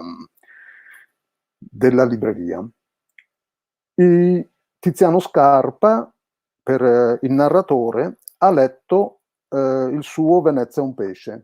Quindi adesso qua possiamo parlare anche di audiolibri, cioè un altro modo di accedere alla letteratura per chi ha voglia di ascoltare, per chi non riesce a leggere, per chi ha delle difficoltà, e quindi benvenuti anche gli audiolibri che danno questa possibilità di entrare e uscire dai libri. Poesia, ce ne sono 21 titoli. Segnalo Gaspara Stampa, questa poetessa del Cinquecento, che è entrata nella società veneziana, una donna libera che ha fatto anche abbastanza scalpore e che poi è morta anche abbastanza giovane, e adesso si stanno anche riscoprendo le sue rime, cioè proprio rime, è una raccolta della Burr del 1976, ma credo che attualmente ci siano anche dei saggi, delle cose scritte per riprendere questa figura. Un classico, Diego Valeri, con le fantasie veneziane, che non sono è scritto in prosa questi, ma sono delle osservazioni. Diego Valeri poi non era nato a Venezia, ma a Venezia ha vissuto. C'è una targa anche vicino ai Carmini, famosa, dove lui scrive: io sono qui, vivo qui e qui scrivo. Chiudo con la saggistica segnalando un paio di titoli. Intanto una casa editrice, che è la Helvetia Editrice, che è di Spinea, che si occupa molto della storia di Venezia. Qui nell'elenco c'è un libro che parla di Venezia, Vienna, i turchi, La bufera nel sud europeo 1645-1700, cioè 3 secoli fa, ma la storia di Venezia è lunghissima, quindi per ogni libro che prendiamo ne possiamo vedere solo una parte, no? Alvise Zorzi, che ha scritto tantissimi libri, ma per esempio qui è con 2 titoli. Un titolo che è La Venezia austriaca del 1798-1866, un periodo non lontanissimo, e invece un altro è Venezia nel secolo di Tiziano, quindi parliamo del 1500. Noi dal nostro punto di vista vediamo tutti questi secoli, tutti uno dietro l'altro, come se avessimo un teleobiettivo, li schiacciamo, ma se voi pensate di distribuirli nel tempo, 1600 anni diventano un periodo lunghissimo e affascinante. Bene, io chiuderei qui e passo la parola a Livio Vianello per la prossima sezione, che è Dante 700.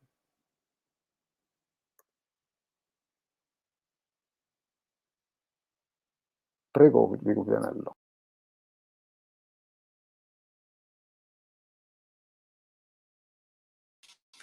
È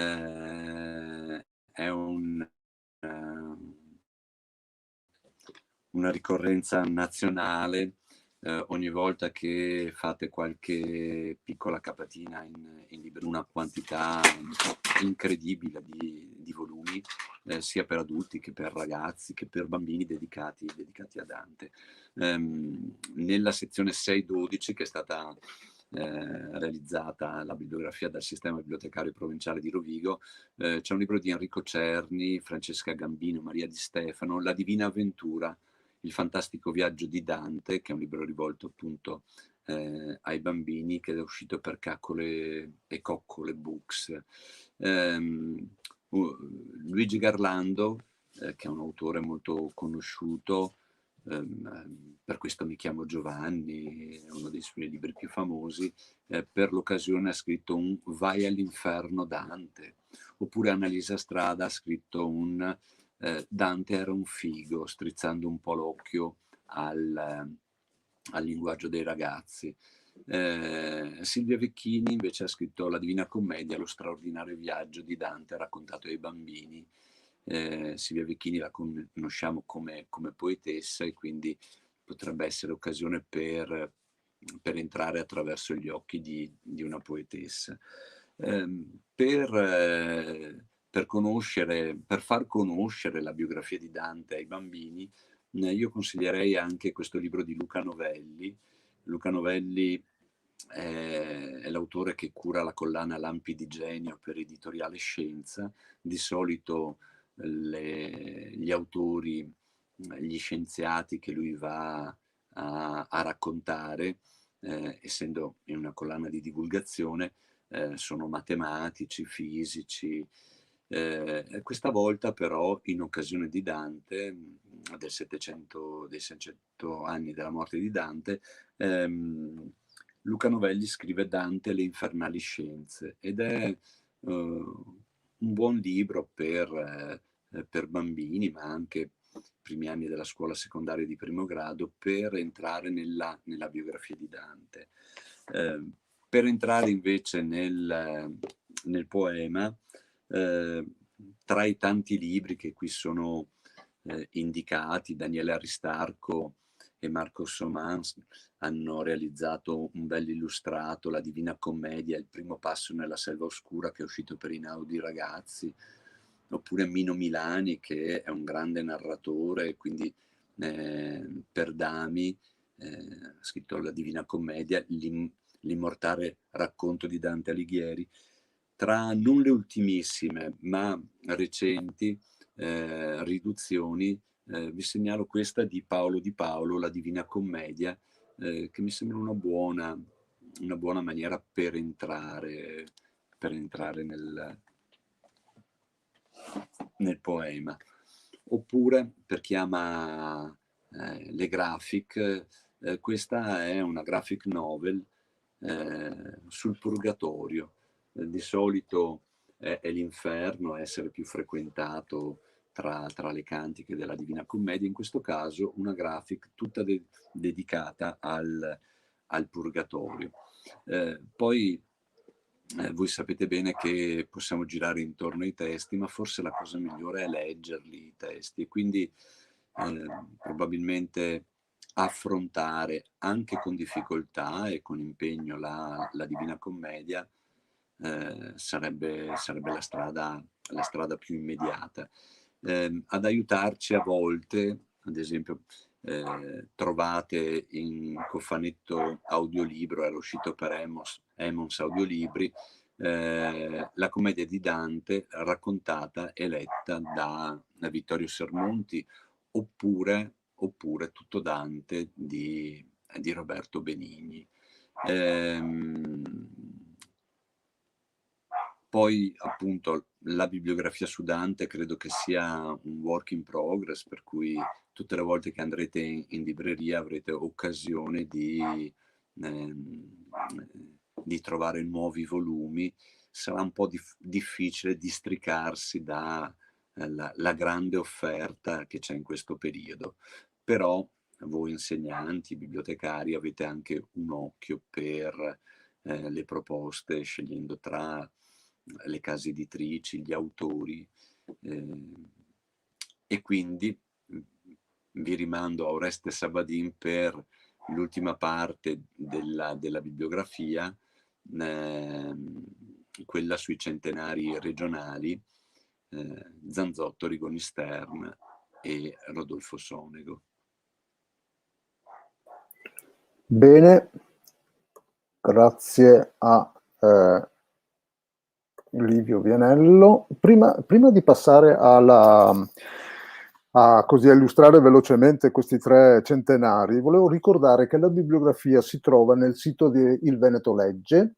In alto c'è un tasto bibliografia e viene fuori il PDF con tutta la bibliografia, tutte le sezioni che potete stampare in formato A4, comodo per poterlo tenere e guardare. Naturalmente la bibliografia è, come si diceva prima, un riferimento, perché appunto i titoli sono tantissimi, e quindi però può essere un aiuto anche da tenere anche una volta finita la maratona. 100 anni di Mario Rigoni Stern. Mario Rigoni Stern, nato ovviamente nel 1921, nella sua Asiago. Come tutti gli uomini di quel periodo lì, hanno vissuto delle tragedie molto grosse, no? Voi sapete la storia, immagino che la sappiate, che Mario Rigoni Stern era andato in guerra anche abbastanza convinto, ma poi quando è stato in Russia, che ha vissuto quello che ha vissuto, ha capito che non sono cose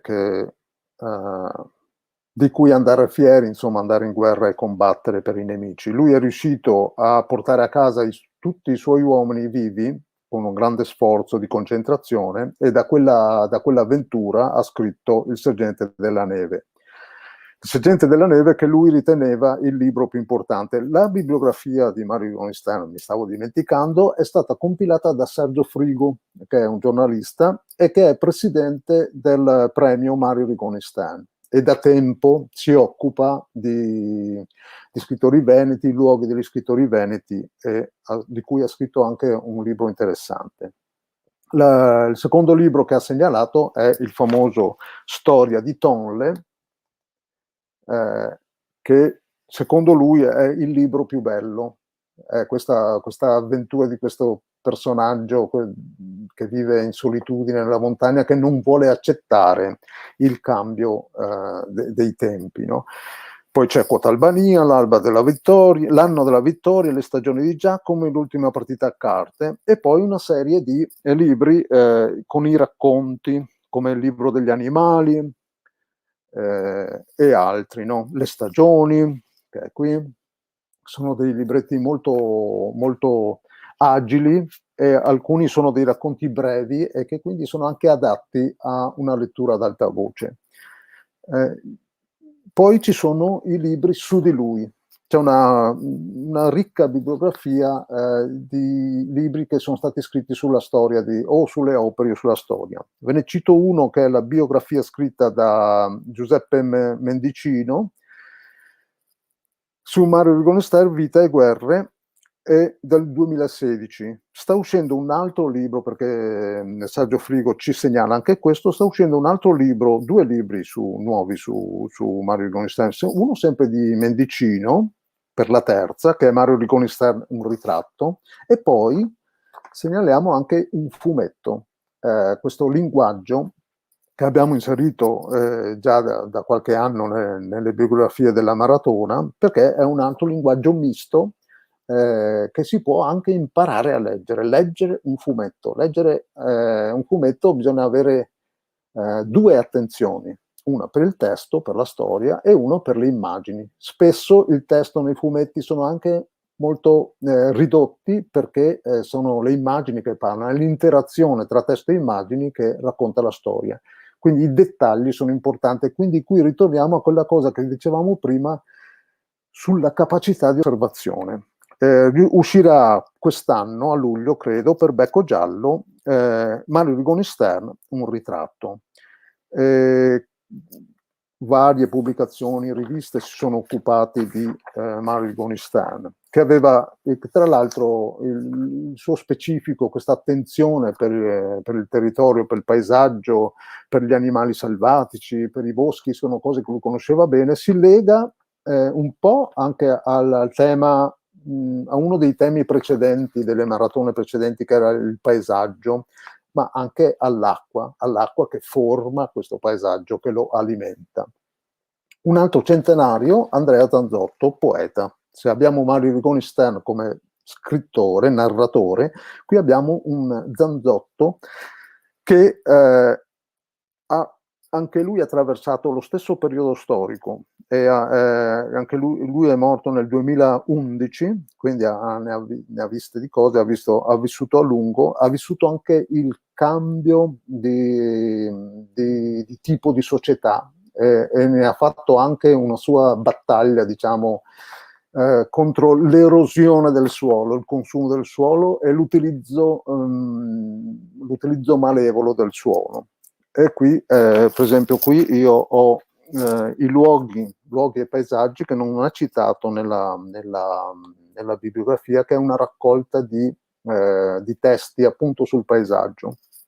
Qui la bibliografia, che è stata curata dalla Biblioteca Comunale di Pieve di Soligo, dove lui è nato, dove stava e dove non aveva voglia di andare via da lì. E ci sono una serie di libri di poesia, un paio di titoli per bambini anche, la storia dello zio Tonto e la filastrocca sul miciottino, che però questa qui era una tiratura limitata. È probabile che si trovi in qualche biblioteca. E poi tutta una serie di libri famosi sulla poesia, Dietro il paesaggio, Gli sguardi, Pasque, il Galateo, Meteo, eccetera.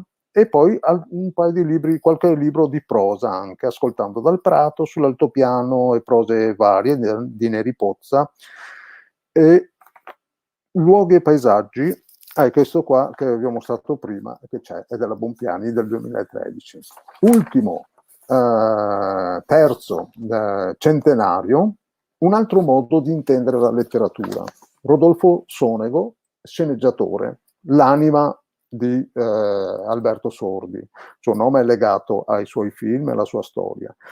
Quindi qui abbiamo una bibliografia abbastanza ridotta di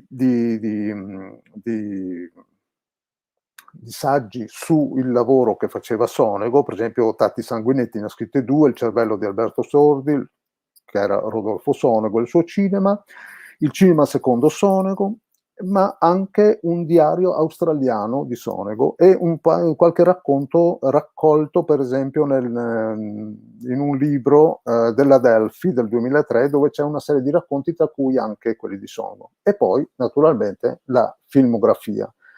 La filmografia, che è forse arriva a più di 80 film, quindi era abbastanza complesso metterli tutti. E quindi chi ha curato la filmografia, che è il Lago Film Festival, questo festival di documentari, film brevi e scenografie, sceneggiature che è di Revine Lago, ha curato la filmografia, ha fatto anche una filmografia breve, sono 19 titoli, ma che possono essere significativi perché ci sono io ho lavorato con grandi registi come Lattuada, Monicelli, Nanni Loi, Emmer, Polidoro, eccetera, eccetera.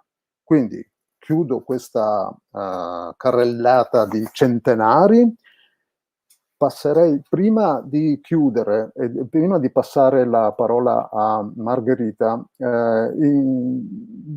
c'è una richiesta del dottor Tedesco di intervenire per un saluto ulteriore. Allora adesso metto, eccolo qua. Ecco, sì. Di nuovo, benvenuto di nuovo.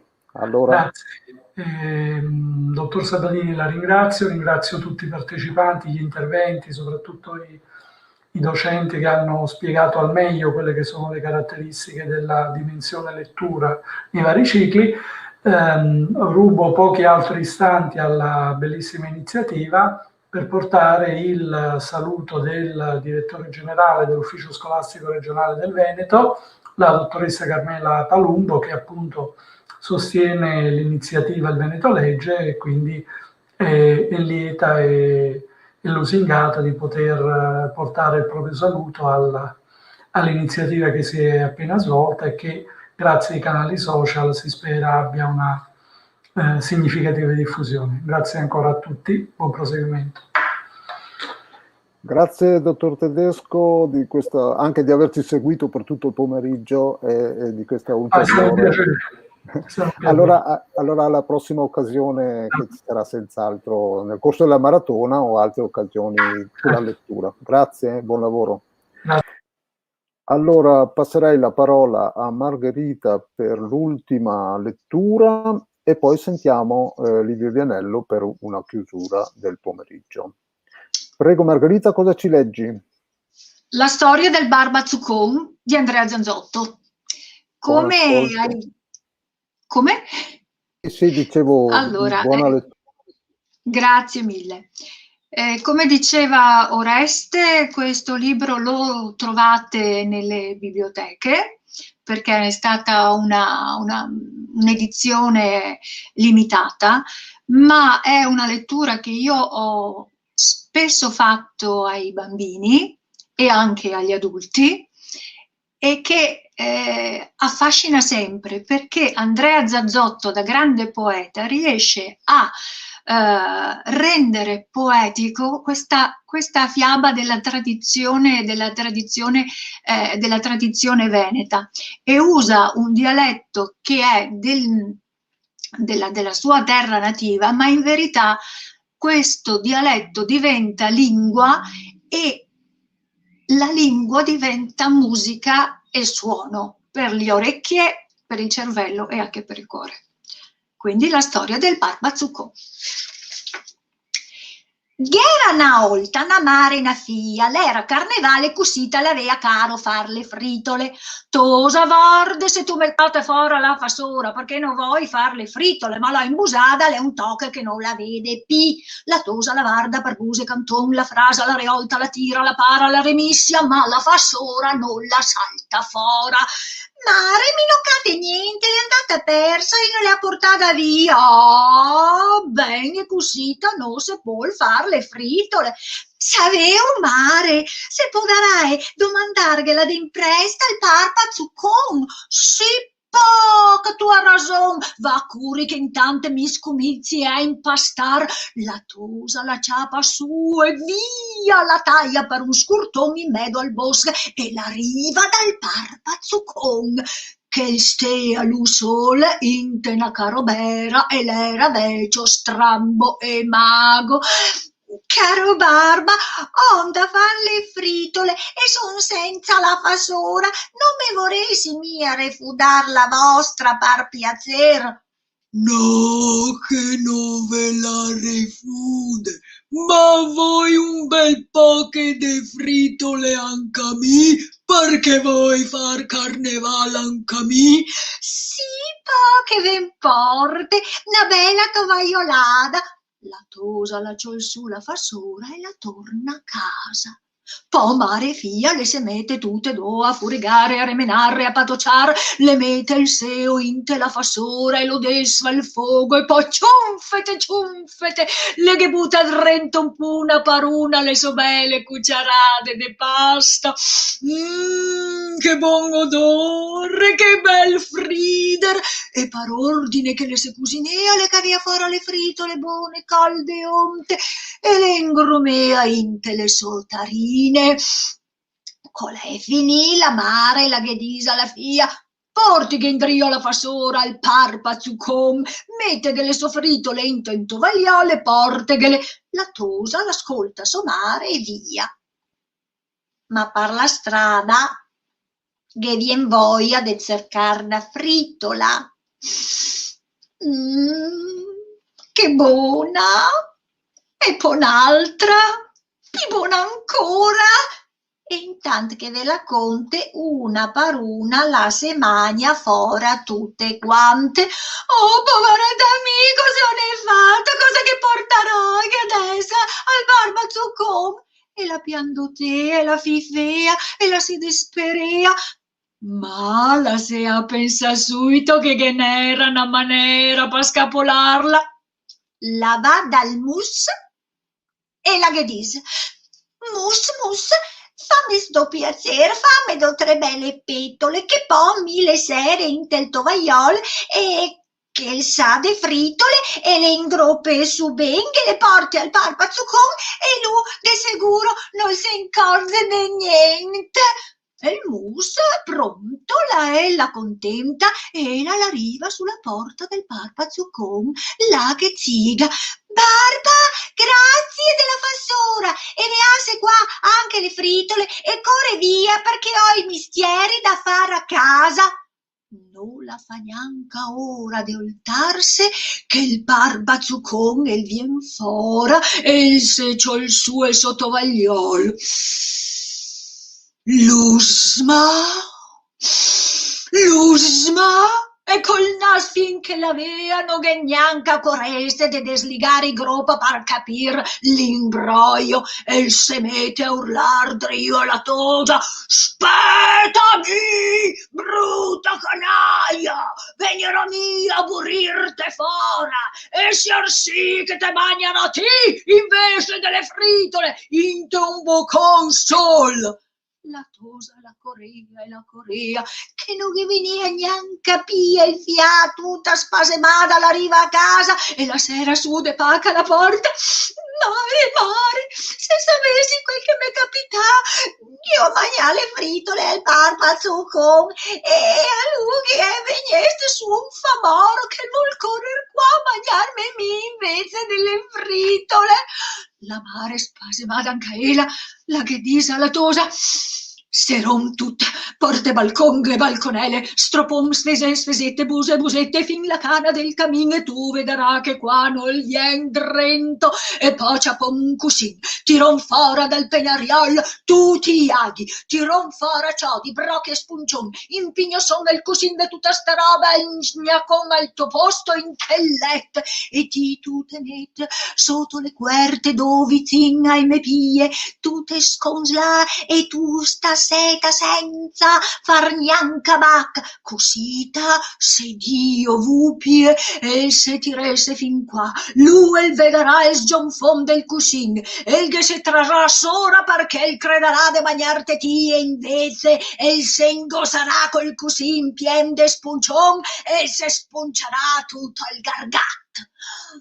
Intanto l'era venies not, e l'ore le sera le stropa, le lighe, i passei, le fa criche, croco coi lucchetti, le tira, il cane bazza, ma le se desmente che ad estropare il bus del secer, e col scur le sente rumegare, buligardo bassi in cusina al pappazuccon. detta che l'era mago, l'era vegnes drento proprio pal bus del secer. Mare che nel barba con le bel che qua, alle do femmine che vienghi griso e le se segna e poi la tosa la se fica tutta sotto le querte dalla banda de somare, intanto il barba su come il bat col bacchetto sul parterre e poi sul siolo della scala, so qua il primo scalin e pum! Cara mare, buonanotte, cara figlia, fichete sotto, so qua sul secondo scalin e pum! Cara mare, buonanotte, cara figlia, fichete sotto, so qua sul terzo scalin e pum! Cara mare, buonanotte, cara figlia, fichete sotto. Cusita un scalingrio mande che altro al bar pazzu come il fatuta la scala e poi so qua sulla so qua bas del letto e finalmente che te magni, traditora de natosa, e spalanca a bocca e l'impianta i denti in tel così e lo inciucano. Ma tutti quei spuncioni lo spuncia, ma il così nell'osofega e lui il traustigo così grande che lo ha sentita partutto e scampa via e via che le l'ancor des che il cor. E par contarne fin onde ella arrivai, sta storia qua mai più non la finirai. Andrea Zanzotto, La storia del Barba Zuccon. Grazie Margherita, grazie, e abbiamo Livio Vianello che chiuderà il pomeriggio con una piccola considerazione. Benissimo, allora ringrazio Margherita, gli insegnanti e anche le istituzioni che ci hanno salutato, ma soprattutto ringrazio le persone che ci hanno seguito nei due canali YouTube e Facebook, dalla pagina Facebook. Vi ricordo che la registrazione rimarrà online, quindi se avete dei colleghi che hanno perduto l'incontro e pensate possa essere utile per loro, passate pure il link e l'informazione. Ci diamo appuntamento per fine settembre, per il giorno della maratona, l'ultimo venerdì di settembre come ormai da tradizione. Vi invito, se organizzate degli appuntamenti prima, di inserirli all'interno del sito internet www.ilvenetolegge.it nella sezione riscaldamento. Questa metafora sportiva: ci riscaldiamo, ci alleniamo per arrivare pronti il giorno della maratona. E ovviamente, naturalmente, partecipare inserendo i vostri appuntamenti per il giorno della maratona. Ringrazio anche Oreste Sabadin con cui abbiamo organizzato questo pomeriggio, e buone letture a tutti. Un arrivederci e buona maratona. Buone letture a tutti e grazie Livio Vianello. A presto. Pronti? Partenza? Via! Non siete allenati per una maratona? Questa è una maratona che si può correre anche seduti in poltrona. Non stiamo scherzando. Vi invitiamo ad una maratona di lettura. Venerdì 24 settembre il Veneto legge. In tutta la regione si leggerà. Nelle biblioteche, nelle scuole, nelle librerie, negli archivi, nei musei. E chi vuole può organizzarsi a casa con i propri figli o con i propri amici. Bibliotecari, insegnanti, editori, lettori professionisti e volontari, librai, gruppi di lettura scenderanno in pista. Cosa aspettate ad unirvi a noi? Visitate il sito www.ilvenetolegge.it e troverete informazioni dettagliate su come iscriversi alla maratona e ricevere i materiali per prepararsi al meglio. Per arrivare senza il fiatone alla fine della lettura, allenarsi un po' non guasta. Il Veneto legge, segna la data e seguici passo dopo passo.